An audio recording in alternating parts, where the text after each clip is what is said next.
Hey, everyone, True Nation. Excited to have everybody on. Obviously, we have a really special guest tonight, Coach Petramala, one of the legendary coaches out there when you talk about college lacrosse, and one of the legendary players out there when you talk about, what he's done as a player as well also. A little bit of a background on Coach Pietramala. He spent the last 19 seasons as the head coach of Johns Hopkins University lacrosse program. His success at Hopkins resulted in 18 trips to the NCAA Division I playoff, including 7 semifinal appearances, 4 Final Four appearances, and two NCAA national championships back in 2005 and 2007. He's also produced 93 All-Americans during his coaching tenure at Johns Hopkins. And as a player, many consider Coach Dave Petramala as the best defenseman ever to play the game. He was a first-team All-American at Johns Hopkins, won an NCAA title back in 1987, won the nation's most outstanding defenseman award back when he played. And he also has coached at the USA and world team level. So Coach Petramala, really appreciate the time. Can't thank you enough for getting on, and we're excited to get into this. So yeah, well, thanks, Jake. I feel like I should pay a lot of money for that introduction. I'm not sure, all of it's quite true, but thrilled to be here. Appreciate the privilege to talk to your group. Excited that there's so many people on. So I'm really grateful for the opportunity, and look forward to hopefully sharing some things that all the age groups will find beneficial, including mom and dad if they're on. So hopefully, we can make this a productive Zoom session for everyone. Absolutely. Well, before we even get into the questions, I wanted to talk to you a little bit about how you made an impact on my life when you probably didn't even know it. So back in, I think it was like somewhere in the 93 or 94, maybe 97, I used to always go to your offensive defensive camp at Washington College. Okay. Sure. The attack and defense camp. The attack and defensive camp. And I used to go there with you, Coach Tambroni. Yep. All right. And there were a couple other guys, and we were playing one game, and I remember you took me aside, and you said to me, "Hey man, you're going to end up being a really good player." All right. And I was kind of goofing off, or, not doing what I needed to do, but you need to get your act together. You took me over by your shoulder, and that always stuck with me throughout my entire lacrosse career. And at your camp, it was my favorite camp to go to, and I will always remember that. All right. Well, I appreciate you saying that. I'm going to say, knowing myself, I'm not sure that "get your act together" was probably what I said. I probably used a different word. Yeah. But nonetheless, Jake, those were great times, and unfortunately, our sports changed so much. Everything's about recruiting, and I'm a big fan of club lacrosse. I think it serves an important role and purpose in the fabric of our sport.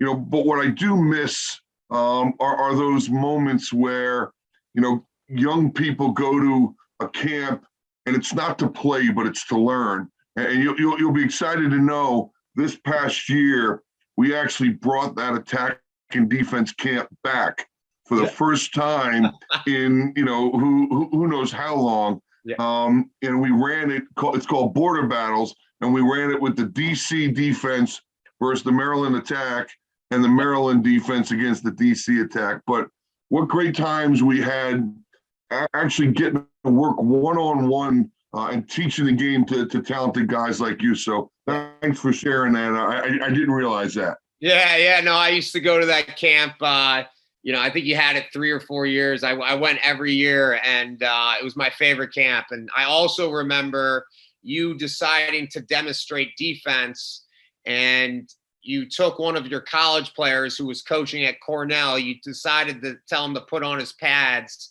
You took off your shoes and went barefoot one-on-one against him and just diced him up.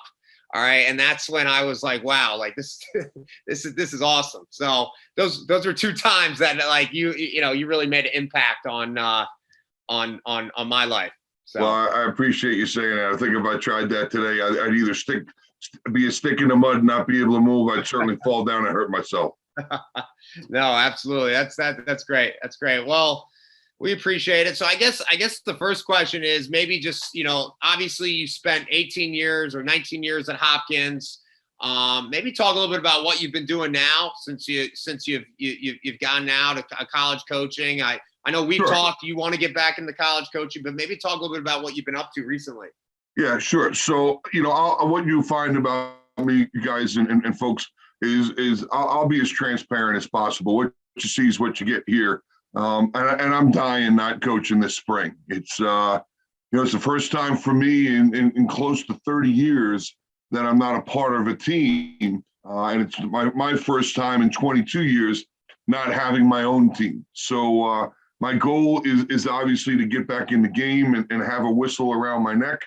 But I think I found, given the situation, I guess if there was any time to be out of it, this is probably a good year with the pandemic and all these college athletes and college coaches are dealing with. And again, I'd like to get in, but given the situation, I think I found maybe what might be the perfect place for me. I work for a great team. It's a company called LSG, Legendary Sports Group. It's an event company. And let me start by saying I'm not an event guy. So I'm not the guy. I don't want to run a bunch of events and, be the director. I'm a coach. I want to coach. So what they've been good enough to allow me to do is create elite events where coaching is a big part of it, where we're trying to attract the best players. And we are working with those guys on an individual basis, on a team basis, trying to teach them what it means to compete, what it means to be a good teammate, what it takes to be a successful player. We're trying to teach them the game the right way. And I work with a gentleman named Dave Cottle, who I know you remember. Coach Dave Cottle, for those that don't know, is the former coach at Loyola College, now Loyola University, the University of Maryland, and then the Chesapeake Bayhawks. Great coach. I worked with him for 1 year at Loyola. So we're working together trying to find ways to help young folks like you guys learn the game the right way. And right now we're doing an event called 5-Star. And 5-Star this past December was the Elite 23s. And we brought them down. We coached the living heck out of them for about 4 hours and put them through drills and we tried to treat them like we would have treated our own players. Then we put them in teams and we ran team practices like we would have done with our own college teams or pro teams. And then we put them in competitions. So I found a pretty good home. Ideally, again, I'd like to have a whistle around my neck and be back out on the field. But if I can't be out on the field, this is a great spot for me to be in. And probably most importantly, Jake, it keeps me connected to the game. Absolutely. And it keeps me connected to the most important recruiting classes, which right now are the 22s, the 23s, and the 24s. So we're a part of events that have those best players. So if I do have the good fortune of getting back in it, my twins are in the 22 class, so I know that class like the back of my hand. I now know the 23 class really well after running an event with them. And I've just spent the last month and a half watching film of 24s. So I probably watched 300 films of 2024s. So I do have a good sense for those better guys. And so it's kept me really closely connected to the game. That's great. That's great. So obviously I'm going to ask you to put maybe your college coaching cap on a little bit. All right. Obviously you spent those 19 years at Hopkins. Can you maybe talk a little bit about what were the attributes you were looking to recruit in a player to Johns Hopkins? Like what were some of the main things or components you wanted to see from a player? Absolutely. Well, most people are going to think the answers are speed and size and skill and all those things. And those are all important attributes to have that college coaches want.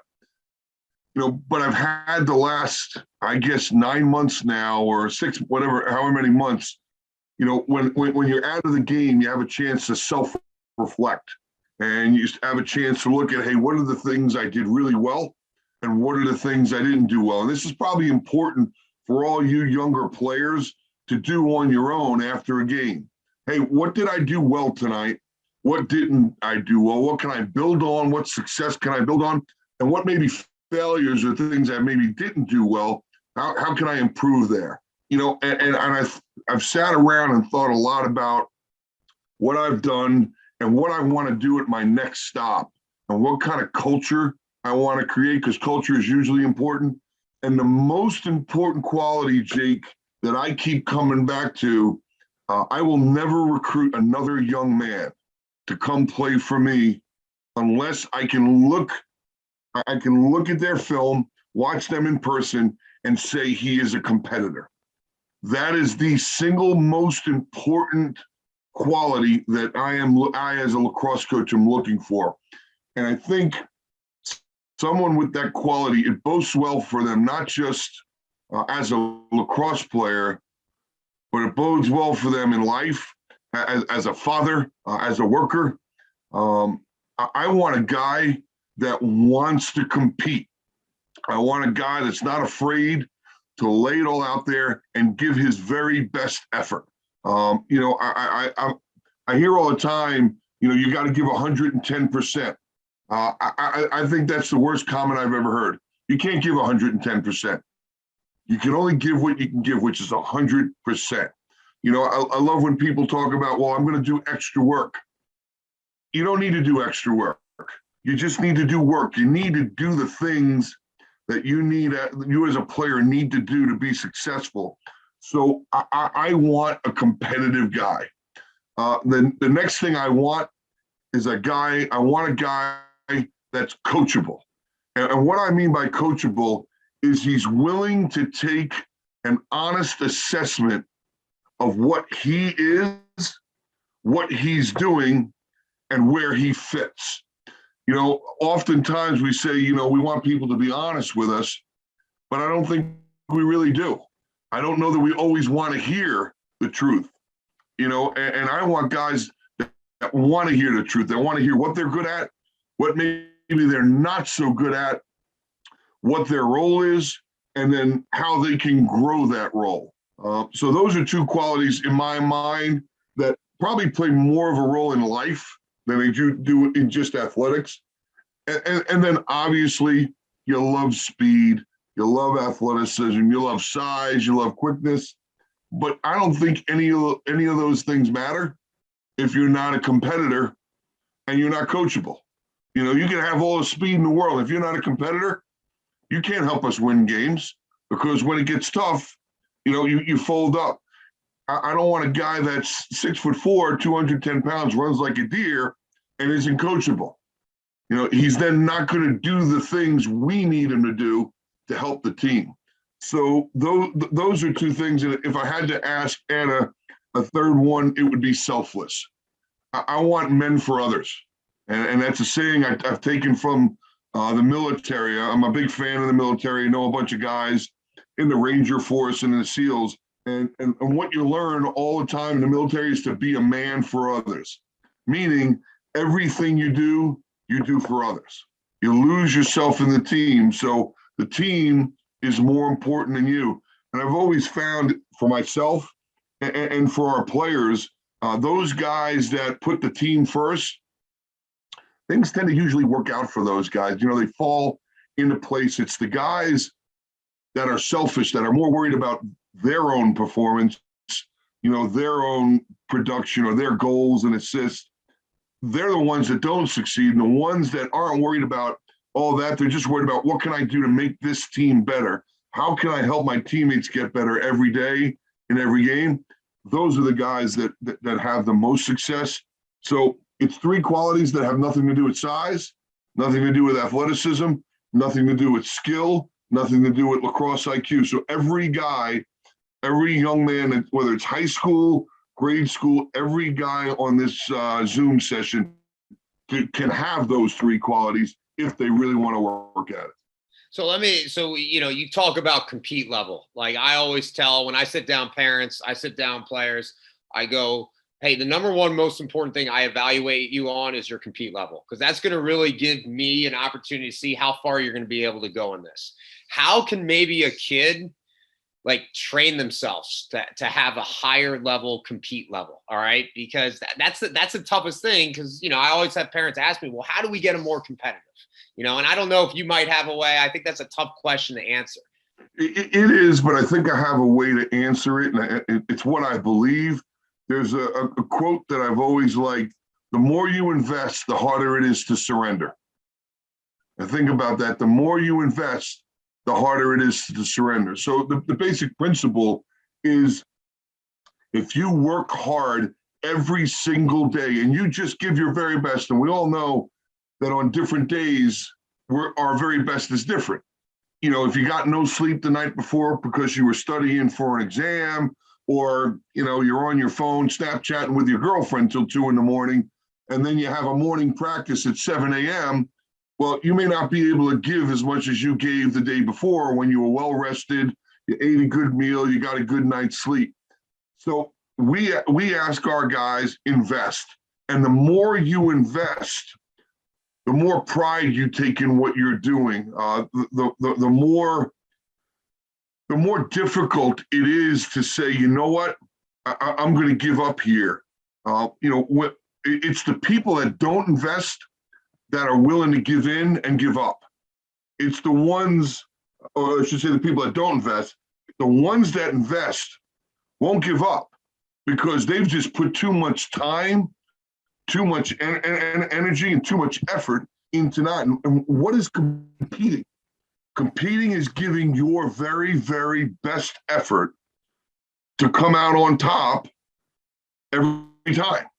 And there's the challenge. It's easy to compete when things are going good.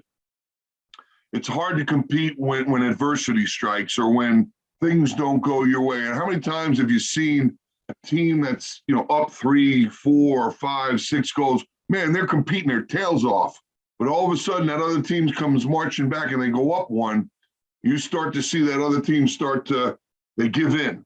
And I think that compete level has to do with everything you do in life. Again, I have twin boys that are 17 years old now. They're juniors. They're going to go off and play in college.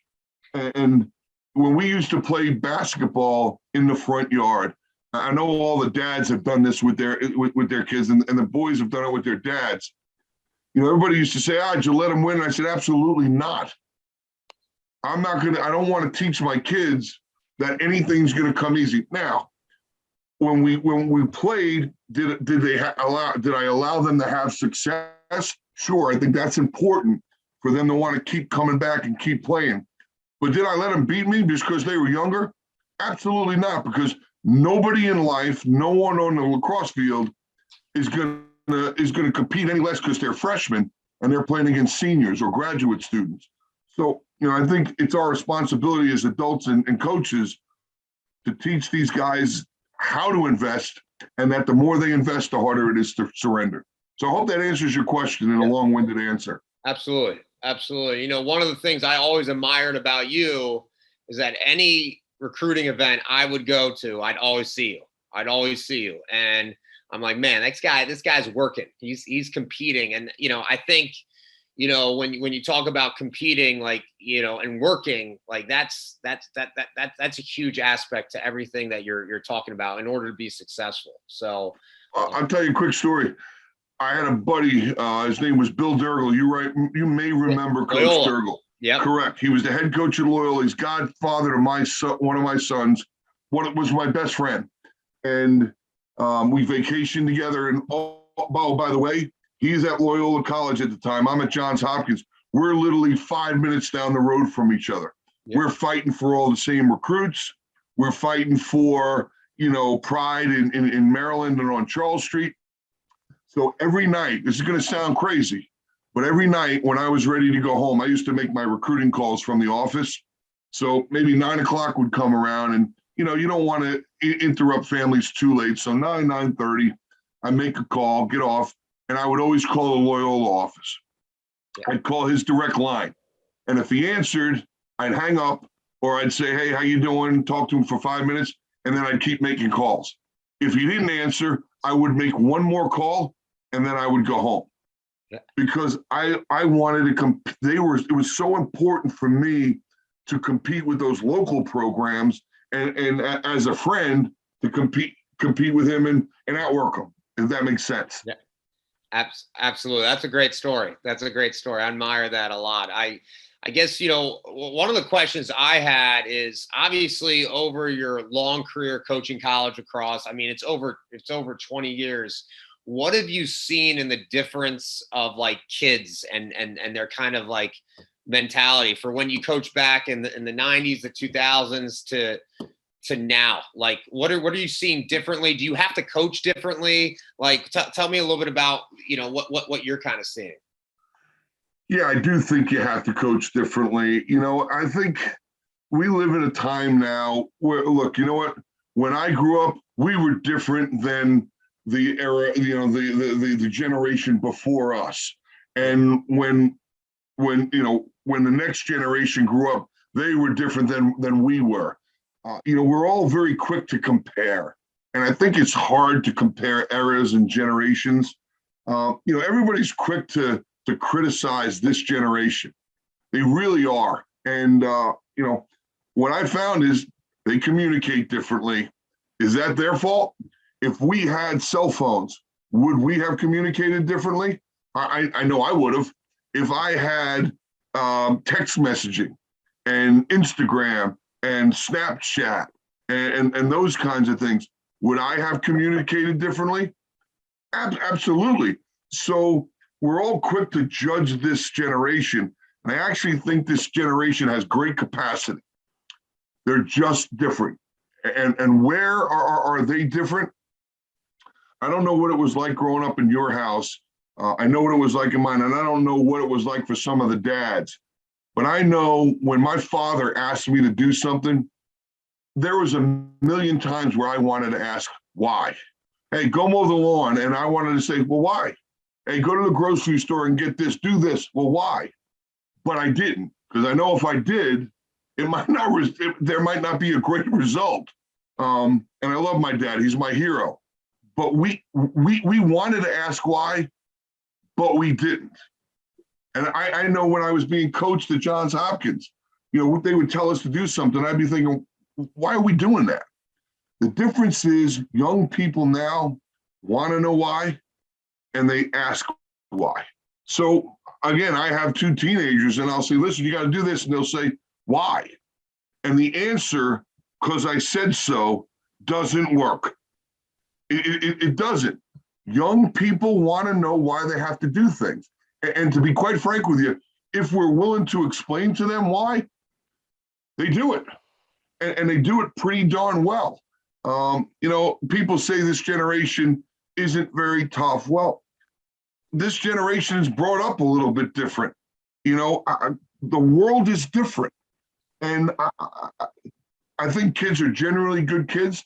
I think kids genuinely want discipline. And I define discipline as an expectation to have them do what's right, when it's right, all the time. That's my definition of discipline. Again, do what's right, when it's right, and do it all the time. I think kids want coaches to push them and challenge them. I think the biggest difference is young people want to have relationships. I was listening to something the other day, and they were talking about what are the three things that every human being requires. What are the three most important things? And they said one was food, one was water, and obviously water being the first. You'll never guess. Can you guess what the third one was? I'm going to guess relationships. It's connectivity. Yeah. Connectivity. They want to connect. Yeah. Think about, we live in a world where everybody wants to be liked. Everything we do. You send out a tweet, it gets retweeted. They like it. You do something on Instagram, it gets liked. We want connectivity. So, I'm a guy that's kind of an old school coach, and I was at times pretty demanding on my guys at Hopkins. But what I will tell you is they always knew I loved them.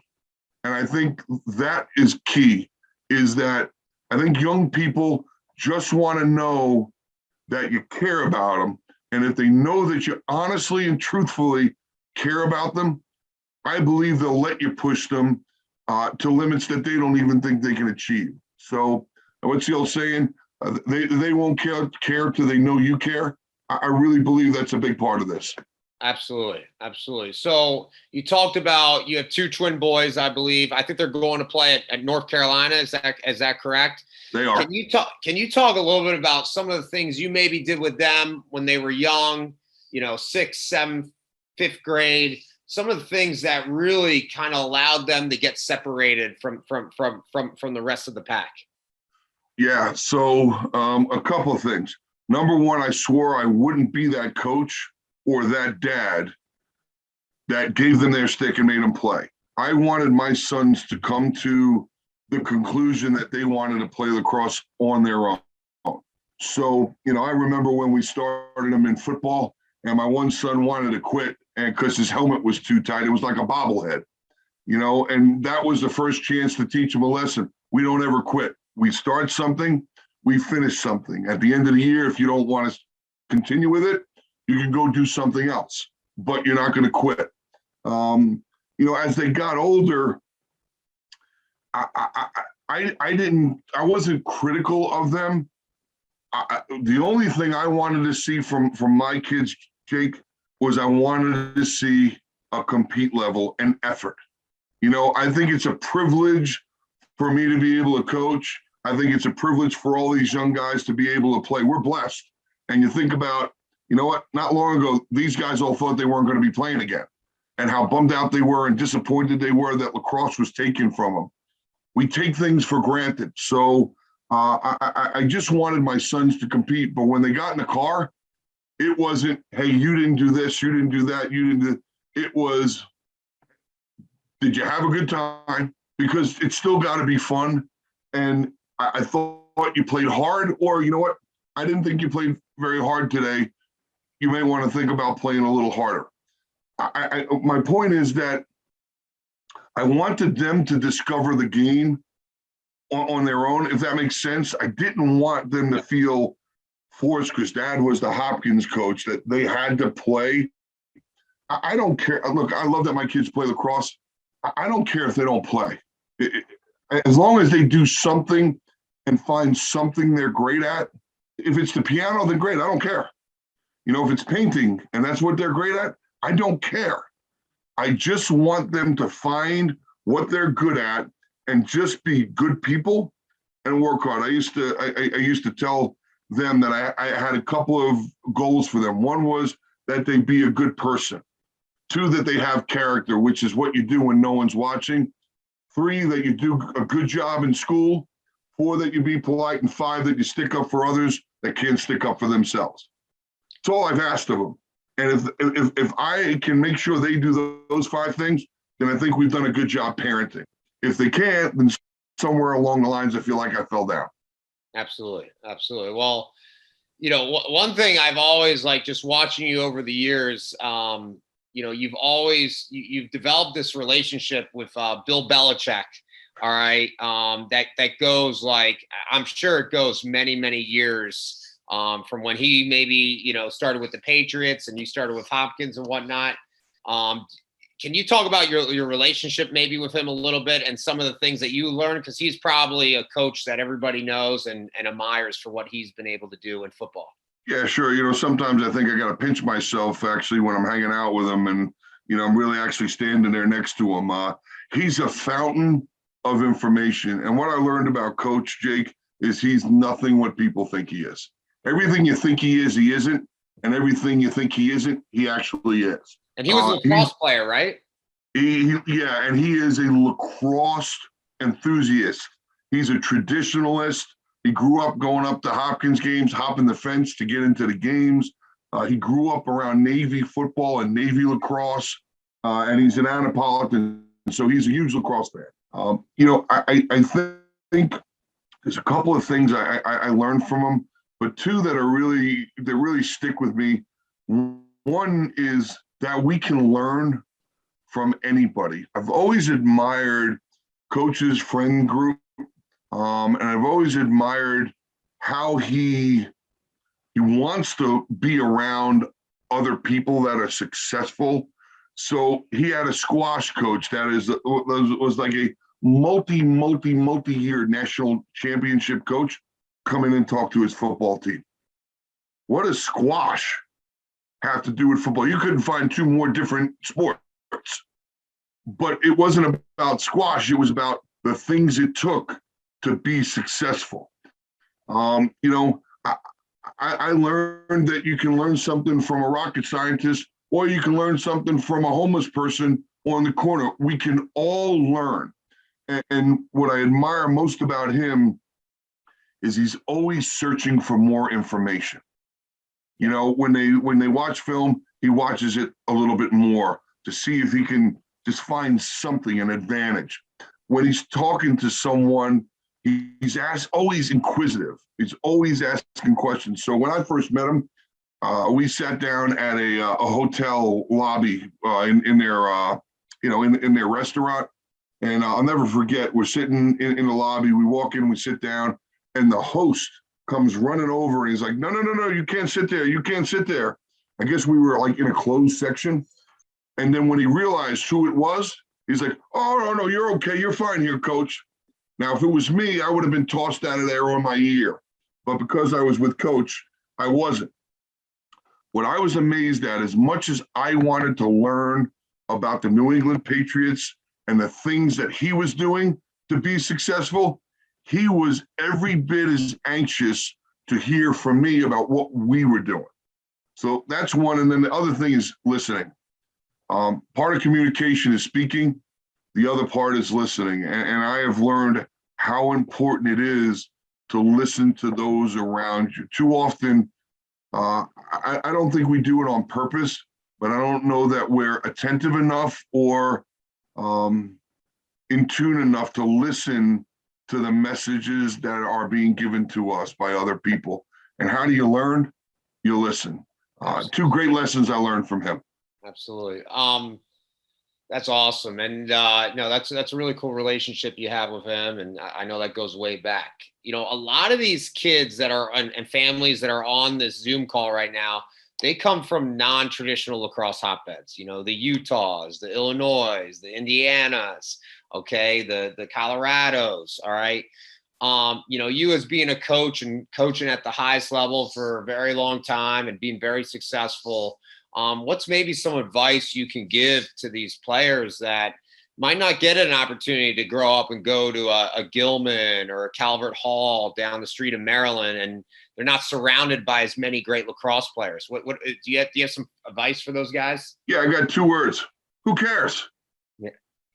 Who cares? Seriously. I never cared where we got a lacrosse player. I didn't care if he was from California. And Gary and Paul Gate came from British Columbia. No one, there may be people, young men on the Zoom call that don't even know where British Columbia is. I know I didn't. It doesn't matter. Who cares where you're from? That has nothing to do with how hard you work, how much you compete, and how much time you spend on learning this game. Now, I know the answer is going to be, well, yeah, but we don't get to play against the same kind of talent every day.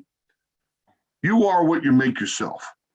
I think back to Larry Bird. Larry Bird came from French Lick, Indiana. So for those guys who don't know who Larry Bird is, do me a favor. When we get off tonight, go Google, okay? Go on YouTube and put in Larry Bird, okay? Boston Celtics. There's a guy who couldn't run fast. He couldn't jump. He did his shooting on a dirt driveway. The backboard at his house was wood, and literally the bucket, the net, was like a bucket. It was a plastic bucket. It wasn't a basket. It was a homemade basket net. And who cares? Larry Bird didn't care. He loved to play. So my point is really simple, guys. It doesn't matter where you come from. You know what? You want to learn a game? You have more tools than you can imagine. Go to a camp and learn. Go to a prospect day and learn from some of those college coaches. Pull up YouTube. My one son watches YouTube lacrosse till he's blue in the face. I love that he just watches. What a great way to learn. Watch the game. That's how I grew up learning it. I didn't start playing till 11th grade. That's when I started playing. I watched the game. That's how I learned it. Didn't have anybody in my home who played. My dad, when we played catch, he put out a baseball mitt. So nobody cares where you're from. They're not going to not recruit you, or they're not going to not want you on their team because you're from Indiana or from Utah. There are good lacrosse players. There are good athletes all over the place. What separates you is how hard you work, how hard you compete, how well you compare, what kind of teammate you are. So don't use that as an excuse. I don't. I came from Long Island, a hotbed of lacrosse. I didn't start till 11th grade. Should have been my excuse. I didn't start till late. No one cares. If you love the game, then work at it, spend time with it, do the things that you need to do to be successful. And you know what? There's lots of ways to have coaches see you. You're a part of a very good club lacrosse program that I know takes you to the right places to be seen and plays in competitive tournaments. So 2 words, who cares? Yeah, that's awesome. That's awesome. I remember, so back in 2005, I had a chance to play your team in the quarterfinals. Okay. And I do recall. and that's when you guys kicked our butt. All right. And you guys went on to win the national championship that year. Okay. So talk to me a little bit about like that team and like the culture of that team. I mean, I remember big time guys. You had Kyle Harrison on the team. You had Paul Rabel. He was a freshman. You had the Pizer brothers. Like you had some big time guys. Talk about like maybe what made that team different. All right, than all the other teams you coached. Well, I think what led up to that had a lot to do with it. So if I recall, Kyle Harrison. So that team that you played against in 2005. Yeah. That senior class was our first recruiting class at Johns Hopkins ever. So it had Kyle Harrison in it. It had Matt Rakowski, who had committed to us, decided to go to Duke, and then transferred from Duke back to Hopkins. It had Chris Watson, Peter Lesor, Tom Garvey, Kyle Barry. I mean, it was a very talented team. But we all know talent isn't the only thing. And talent's really not what wins you a championship. It's culture, it's commitment, it's those kinds of things. So a couple of things that really stood out about that team. Number one is they paid their dues. So their freshman year, they lost in the quarterfinals at Rutgers to a very senior-laden Princeton team that quite honestly was better than us. And we were at one time, we had 7 freshmen on the field competing against Princeton. No excuse. It's what we had. They beat us. The following year, we went to the national championship game against Virginia.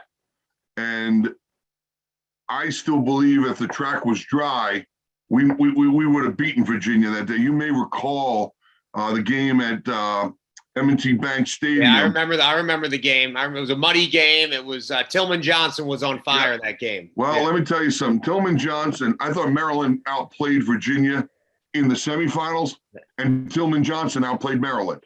Yeah. So Virginia advanced. That senior class that Virginia had, I was so impressed with how they played against us. They sold out. They played unbelievable. So we lost in that game. The next year, in 2004, we lost again. Yeah.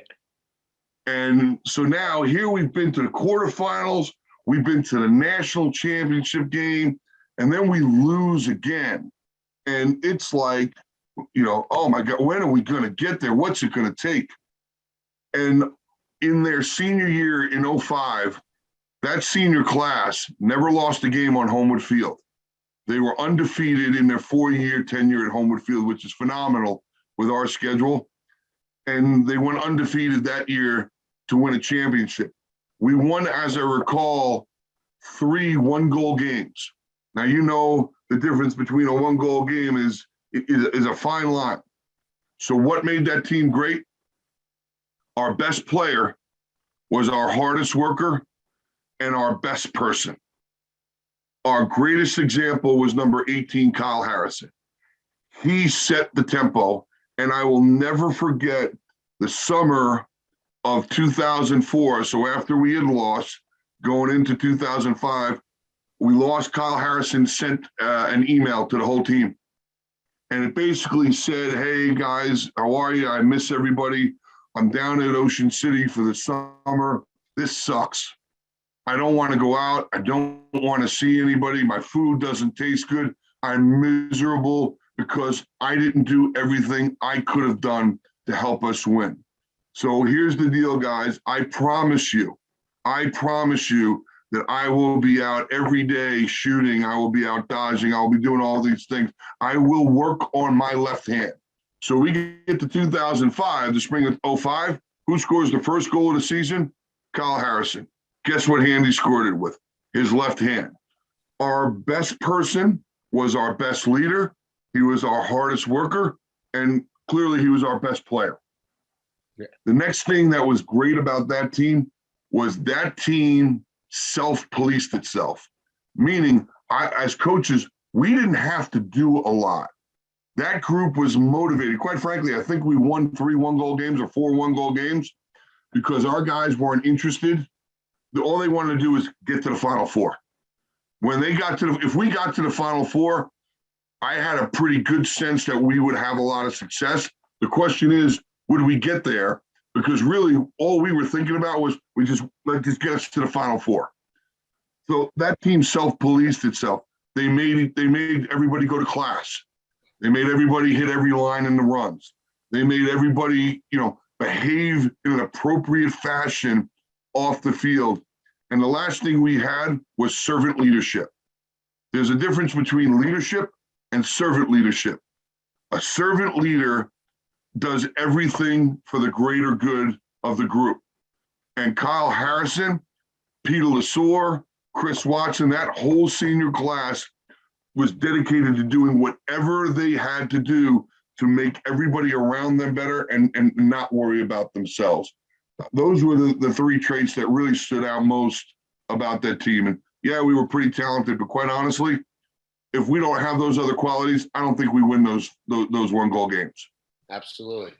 And now you've coached some other players, and obviously all these guys know who Paul Rabel is, and they know Tucker Durkin. They know Michael Evans. I had a chance to play with him a little bit. Yep. What were some of those guys' maybe attributes just as players which would help them become great? Simple. They worked.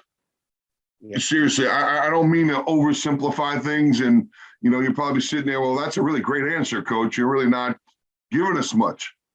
I'm telling you, they worked. Kyle Harrison, gifted, but that guy earned everything he's gotten. Okay. Paul Rabel, one of the hardest workers that I've ever been around, and one of the fiercest competitors. Whether it was basketball, whether it was tennis ball, lacrosse that they were goofing around with, there was no way Paul wasn't interested in playing. Paul was a guy, if he played basketball, I'll give you a quick story. He came in his freshman year, and we had an auxiliary gym in the back by our office. So they chose up teams, and Paul said, I'll be on that team. He didn't want to be on Kyle Harrison's team. He wanted to play against Kyle Harrison. And they played, and Kyle Harrison was probably good enough to play Division I basketball. They kicked their tail. So Paul said, run it back. They played again. They kicked their tail again. Paul said, run it back again. They kicked their tail a third time. I'll never forget. I was in the drill. Paul kicked the ball into the rafters, and they lost it. Had to get another ball. They came back. They played a fourth game. Paul's team won. He said, "I'm good. Have a great day." Those guys, the Michael Evans, the Tucker Durkins, the Paul Rabels, those guys, their greatest attribute, wasn't their ability. You can have great ability and do nothing with it. Those guys were flat out workers. And, I could say they did extra. What I'd rather say is they did everything they needed to do to get every ounce of ability out of their body. Make no mistake, Tucker Durkin wasn't a great athlete. Good feet. That guy was going to Bucknell. That's where he was going, Bucknell. And thankfully, we found him, late in his senior year. But those guys were more competitive than everybody else. Those guys were great teammates, and those guys worked harder than most. Absolutely. I'll ask one more question, and then we'll open it up to some questions for these guys. Okay. Obviously Johns Hopkins is not only a great lacrosse school, but it's a great academic school as well. Also, how much did that play into a part when you were recruiting players? Well, at a place like Hopkins, it has to, and one of the nice things about our sport is, some of the best schools in the nation sponsor lacrosse, meaning they have lacrosse teams. I've always talked to guys, lacrosse is great, but, and look, you've played pro lacrosse.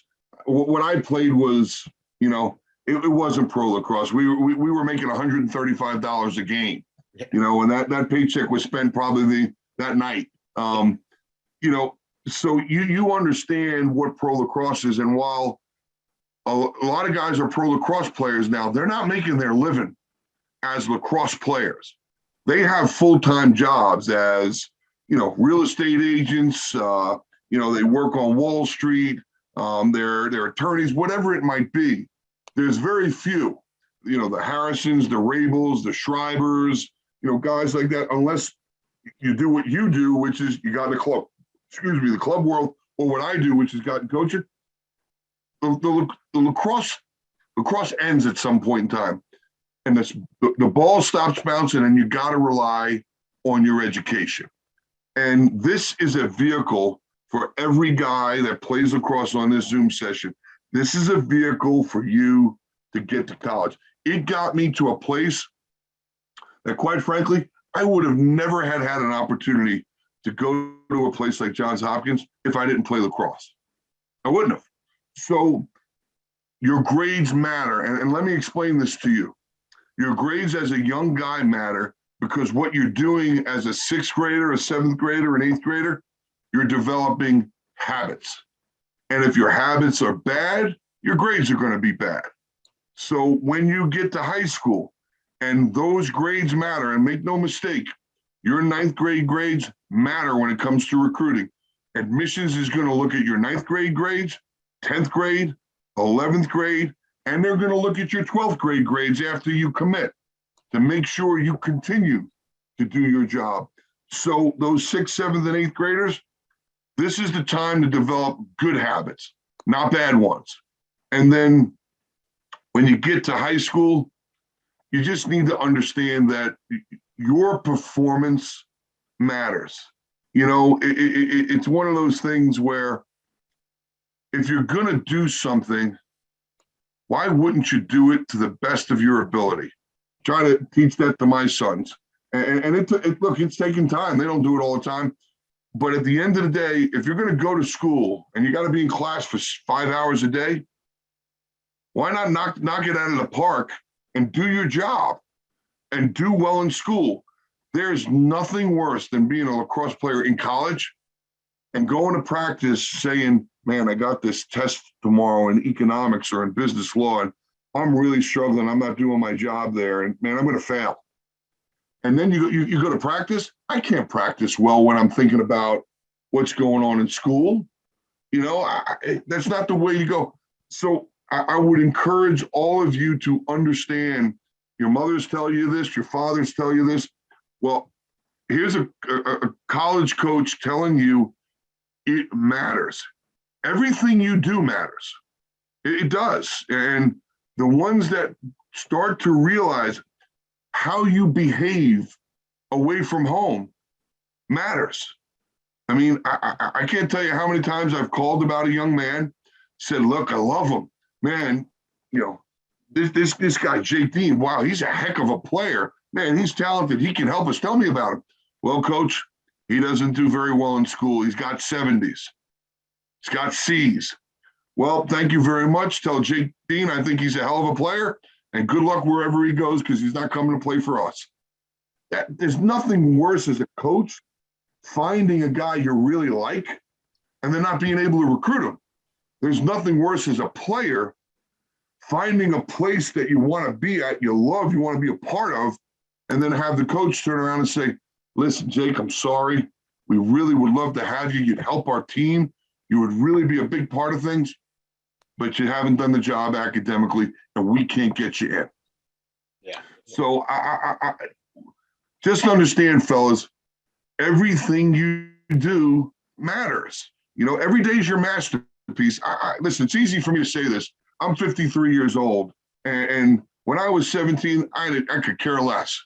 You know, get me to lacrosse practice, get me out of the classroom, and get me with my friends, and that's what I cared about.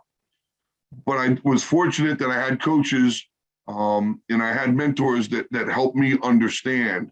So make sure, fellas, if you take anything from this Zoom session at all, your schoolwork matters.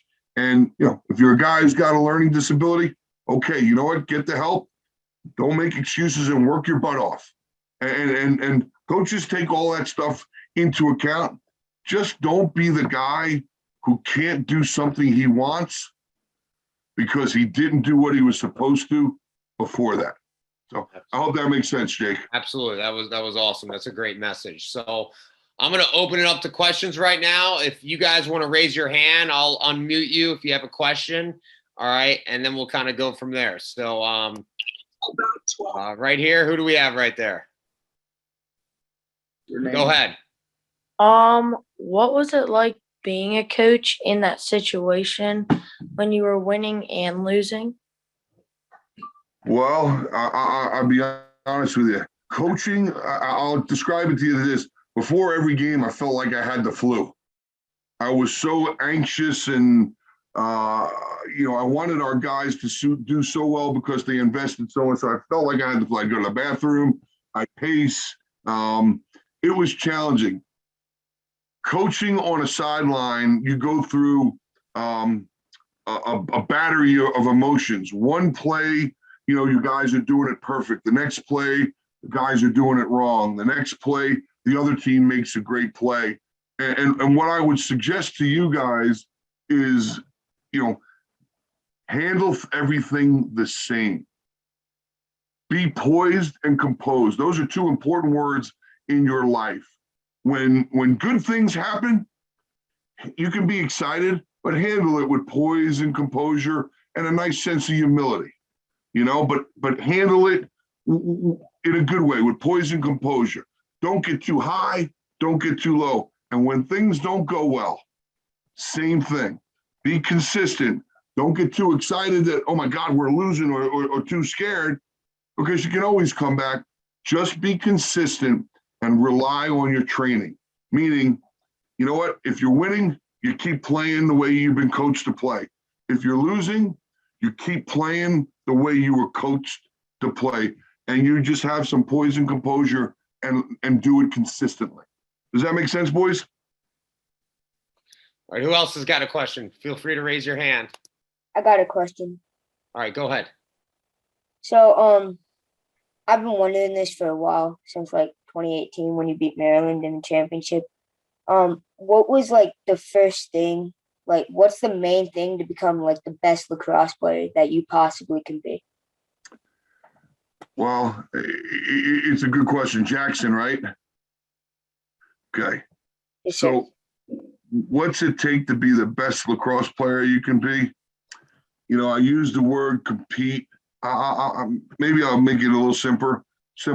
I'll use another C word, commitment. You can't be successful if you're not committed. You know, that team that won that 2018, that championship, We actually beat Maryland back-to-back, 2 games. I'm sorry, we beat Maryland. Yeah, we did. We beat Maryland during the regular season and then in the semifinals, and then we beat Ohio. It was Ohio State. That team was really committed, Jackson. And what helps you become a great player or the best player you can be is a commitment. And what does that mean? Well, you know what? Maybe it means when all the other guys are going out in the neighborhood to hang out, or everybody's getting on their Xbox to play an Xbox game, you spend 45 minutes on extra on the wall. You go out and pick up some ground balls. When everybody leaves practice, maybe you spend 15, 20 minutes shooting. You can't succeed without being committed. So I think, for that team, I'm not saying Maryland wasn't committed, but for our team, that team was successful because they were committed to being the best they could be. Maybe equally as important, they were committed to each other. It's amazing what you do when you love the guys you're playing with. And those guys were really committed. I hope that makes sense, Jackson. Absolutely. All right, we got 2 more questions. Anybody got another one? I have one. Go ahead. So you hear stories of Kyle Harrison giving up his bed to Paul Rabel when he came to tour the campus and stuff. Yep. I guess what I'm trying to say is what's some advice to be the best leader that you can be on your team? Easy. It's 2 words: servant leadership. Everything you do for others. You put others before yourself. But I think this has less to do with athletics and more to do with life. When you think of the military and you think of leaders of a SEAL team or a Ranger team, or a Green Beret team, those leaders, they put their men first. Their men come before them. The lives of their men come before their own. Again, I've never been in the military, but I've had the distinct pleasure to be around some guys that were kind enough to share their experiences. And what I found fascinating about all those men was how important it was for them to do for others. They were men for others, meaning every day they went out to work, they went out to work to make their teammates better. By doing that, they knew they were making themselves better. But it was more important to them, as an attackman, to make the defenseman that was covering them that day better. It was more important for the scout group, rather than sulking they were on the scout group was excited and wanted to do everything they could to make the first defense better. And the best people I've been around, the best leaders I've been around are servant leaders. They put others first, and what they do for the others rather than for themselves. Absolutely. That's great, Coach. One more question here. Anybody else? Coach, I have one. Yeah, go ahead. How do you like to study film? Ooh, good question. Well, I love film. I am a film junkie, so I can watch it, till all hours of the night. I always find it interesting and fun to try and study other people's and other teams' tendencies. When I'm breaking down a film, I think for guys like you, it's important to understand how to watch film. So everybody wants, when they watch film, they want to watch themselves, right? Everybody give me a thumbs up and say the first thing you want to do is watch yourself, correct? You fast forward, you want to watch the goal you scored or the takeaway check you had. Of course, it's human nature. When you are watching film, more times than not, if you want to watch schemes, meaning offense or defense, you don't watch yourself. You watch what's going on around you. So we used to talk to our guys about, everybody wants to watch themselves. Don't watch what's going on with the ball. We know you have the ball. We know what you're doing with the ball. Watch what's going on around you. Look at the cutter you missed, or look at the open guy you missed on the backside, or look where the slide came from. Then look at where you were looking. So I think the first thing when watching film is it's not about you. It's not about watching yourself. Now, I should preface this by saying if you're trying to watch yourself to just improve your individual game, I get it. But for me, I watch more of what goes on off the ball than I do on the ball. I usually know what happened on the ball when I watch what goes on off the ball. So if we slide, I usually know that the offensive player either beat us or got to a dangerous area on the field, because that's when we slide. I want to watch more of, did we slide at the right time? Did we slide with the right technique? Did we second slide appropriately? Did we third slide? Did we gap it? You know, on offense, you know, I want to watch, are we missing the cutters? Are we organized? Do we have good spacing on offense? So I think it's really important that when you watch film, you understand that you're not necessarily watching it for yourself to feel good and, wow, I looked really good on that goal. You're watching to learn the game. You're watching to study your opponent's tendencies, because, fellas, everybody has tendencies. It's human nature. So I'll end it with this, Jake. So we played a player named Mikey Powell. You guys all know who Mikey Powell was? Great number 22 at Syracuse. I watched every film we had of him, and I had our assistant break down every dodge that Mikey Powell made that year. Every single dodge in every single game. And what we found was every time Mike Powell came left-handed, other than, and I can give you the exact numbers, other than 2 times, Mike Powell never turned the corner lefty and shot, ever. So 2 times he did that. So that was not a tendency of his. That was not what he was going to do.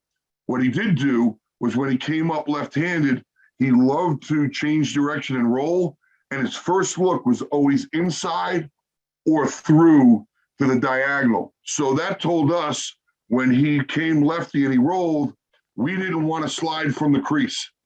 We didn't want to fill from the furthest guy from the ball, because we knew he was looking right inside or through our defense. So we wanted to do what we call a coma, and I'm sure coaches taught you what a coma slide is. Every time he came righty, wide on the hash marks, he would inside roll or dip underneath. Every time. So basically, we designed a game plan around his tendencies, and we wouldn't have been able to kind of learn those tendencies if we didn't watch film. So I think film is one of the greatest ways to watch the game, whether you're watching yourself, your team, or watch college guys, man. If I were you guys, I'd watch the guys playing. Jared Bernhardt from Maryland, I'd watch that guy play. He's terrific. You know, he's a terrific player. The kid Chris Gray, if you're an attackman, if you're a smaller attackman, man, I would watch him and learn how to play. If you're a big attackman, I'd watch another guy. But film is a great teaching tool. So I would encourage you to watch it as much as you can. Absolutely. Well, Coach, man, this was awesome. Like, you know. Yeah, I hope I didn't bore all these guys. They're probably all falling asleep now. No, this was awesome. This was very special. It means a lot to all of us. You know, we all look up to you. I know I looked up to you. Like I said, I came to all your camps, and you know, you're a role model for all these guys. And we can't thank you enough for taking the time to get on. And this was really great. So thanks again. So listen, it's my pleasure. Let me pay you a compliment. Your young men right now are on the chat. There's a bunch of them that are just saying thank you. So you should know, whether it's their parents or you guys have taught them well. Fellas, thank you very much for giving me the privilege to spend a little time with you. You got a great guy running your club. Follow his lead, listen to him, and I wish you all well. Hang in there in this pandemic. Things are going to get better for everyone. All right. We appreciate it, Coach. All right, Jake, take care, man. All right. Thanks. Coach. Thanks. All right, boys, take care.